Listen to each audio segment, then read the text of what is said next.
When was the last time you were in a relational breakdown? Maybe you don't want to think about that, but let's pause and remember, when was it? What was the dynamic? What was happening? And I'm going to invite you today to consider that maybe all breakdowns that we have relationally are really requests for understanding, for love, for intimacy. I wonder how many breakdowns are anchored into our own fear of repeating something in the past, a time that we felt hurt, overlooked, unseen, unheard. As human beings, we are wired neurobiologically for connection, to connect with other people. And in those connections, we inevitably will have disappointments, pain, suffering. We will be on the receiving and the causing end of those things with people. Pushing the hurt away doesn't make it go away. Often it just makes it go underground. And when it's underground, it pops back up as unforgiveness or bitterness, as frustration, as loneliness, sometimes even as violence. Violence towards ourselves or other people. So when you think of a breakdown, something has to be working in order for it to break down. If your car never worked, you don't say it's breaking down, it never worked.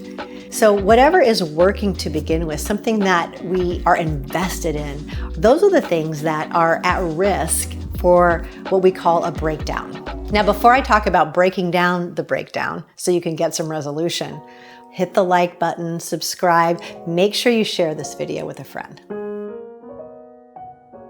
Let's look at how to break down a breakdown. Number one, what actually happened?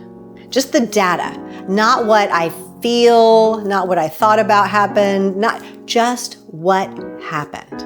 Number two, how did I feel at the time? And how do I feel right now about what happened? Take a moment and really explore that, because sometimes those two answers are very different answers.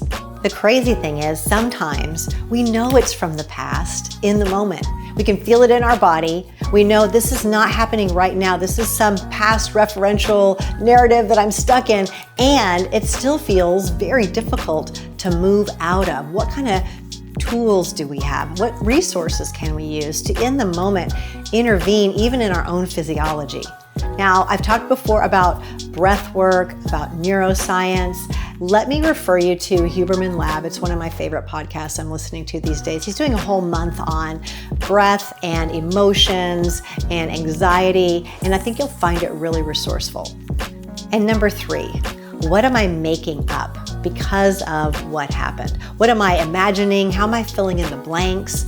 What am I making up about the other person, about myself, about the situation? I know so often when we get in breakdowns, it's easy to blame ourselves, blame the other person, blame the situation, to say, well, I'm not cut out for a relationship. No one ever wants to marry me. Or I'm the person that always gets overlooked. Or I don't get credit for the work I do. There could be a million ways that we narrate or complete the story. But let's just take the breakdown itself. Look at the data. Be honest about what did you feel then and now when you look back.